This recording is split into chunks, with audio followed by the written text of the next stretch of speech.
అయితే చాలామంది రైతులు ఈరోజు పొద్దునుంచి నాకు కంటిన్యూగా రైతులు ఫోన్లు చేస్తూ ఉన్నారు, ఫొటోస్ పంపుతూ ఉన్నారు. ఏంటంటే అన్న నా చేనులో ఇట్లా మొక్కలు చనిపోతున్నాయి, నా చేనులో ఇట్లా మొక్కలు చనిపోతున్నాయి, వడిలిపోతున్నాయి అని చెప్పేసి ఫొటోస్ వీడియోస్ అయితే షేర్ చేస్తూ ఉన్నారు. సో దానికోసం అర్జెంట్గా వీడియో చేయాలి కాబట్టి ఖచ్చితంగా ఈ వీడియో అయితే చేస్తూ ఉన్నా. వాళ్ళకైతే వాట్సాప్లో వాటి యొక్క సొల్యూషన్ అయితే చెప్పడం జరిగింది. ఖచ్చితంగా ఏంటంటే పత్తిలో వచ్చే ప్రతి సమస్యకు మనకైతే పరిష్కారం చెప్పడం జరుగుతుంది కాబట్టి సో ఈ వీడియోలో ఏంటంటే చాలామంది రైతులకు ఈ సమస్య ఉంది. అంటే ప్రస్తుతం ఏంటంటే వర్షాలు ఘోరంగా పడుతూ ఉన్నాయి కాబట్టి ఈ విల్ట్ సమస్య అనేది వస్తూ ఉంది. దీన్ని పారా విల్ట్ అంటారు అనమాట. ఈ విల్ట్లలో 2 రకాలు ఉంటాయి. పత్తి పంటలో వచ్చే విల్ట్ సమస్యలలో 2 రకాలు ఉంటాయి.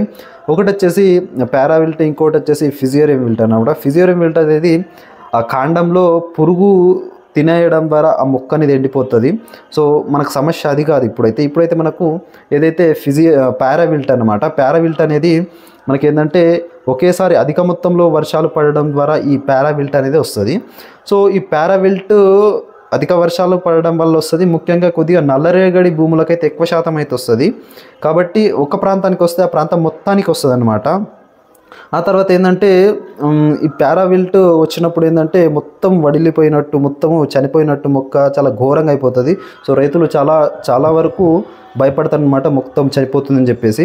సో అయితే దీనికి సొల్యూషన్ ఏంది అని మనం చూసుకున్నట్లయితే మనకు కాపర్ ఆక్సిక్లోరైడ్ అని దొరుకుతుంది మార్కెట్లో. అంటే బ్లూ కాఫర్ రూపంలో ఉంటుంది, బ్లైటాక్స్ రూపంలో దొరుకుతుంది, పౌడర్ రూపంలో ఉంటుంది. సో అది తీసుకొని మీరైతే లీటర్ నీటికి 3 గ్రాములు వేసి మీరైతే డ్రింకింగ్ చేసుకోవాలి. అంటే 20 లీటర్ల నీటి పంపుకు మీరైతే 60 గ్రాములు వేసి మీరు కింద మొదళ్ళ దగ్గర, అంటే నోజల్ తీసి మొదల దగ్గర లైట్గా ఇట్లా పోసుకుంటా పోవచ్చు, అట్లా రికవర్ అయిపోతుంది. లేదంటే చిన్న డబ్బాలతోని బకెట్లతోని కూడా కొద్దిగా అట్లా పోసుకుంటా పోండి. సో ఈ పోయడం అనేది కొద్దిగా కష్టతరమైన పని అనమాట. సో అలాంటి సందర్భాల్లో మీరైతే ఎకరానికి వచ్చేసి ఒక 20 నుంచి 25 కేజీల యూరియా తీసుకోండి. అందులో మీరు కేజీ నుంచి కేజీన్నర ఏదైతే కాపర్ ఆక్సిక్లోరైడ్ మిక్స్ చేసుకొని లైట్గా చల్లుకుంటా బొండి అనమాట. అట్లా కూడా కొద్దిగా రికవర్ అయ్యే అవకాశం అయితే ఉంటుంది. ఒకవేళ వీలు కాకపోతే ఎండ వెళ్తే మాత్రం ఖచ్చితంగా వాటంతట అవే రికవర్ అయిపోతాయి.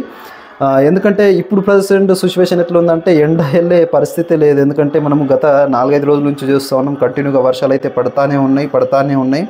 ఇంకా ఎన్ని రోజులు పడతాయి కూడా తెలియడం లేదు. మనకు తుఫాన్ల మీద తుఫాన్లు అయితే వస్తూ ఉన్నాయి. కాబట్టి సెప్టెంబర్ నెల అనేది చాలా ఘోరంగా స్టార్ట్ అయింది రైతులకైతే. ఎందుకంటే మనం ఖమ్మం చూస్తున్నాము, విజయవాడ, సో చాలా ప్రాంతాల్లో కూడా ప్రజలకు కూడా అంటే సిటీలు, టౌన్లు కూడా మునిగిపోతున్నాయి, సముద్రం లాగా మారిపోతున్నాయి. కాబట్టి ఎండ వచ్చే ఛాన్స్ అనేది చాలా తక్కువ ఉంది. కాబట్టి ఖచ్చితంగా ప్రతి రైతు వర్షం కొద్దిగా తగ్గిందంటే చేనులకు పోయి కొద్దిగా యూరియా, తర్వాత మీరు కాపర్ ఆక్సిక్లోరైడ్ చల్లుకోండి. లేదంటే డ్రించింగ్ చేస్తే బెస్ట్ అనమాట.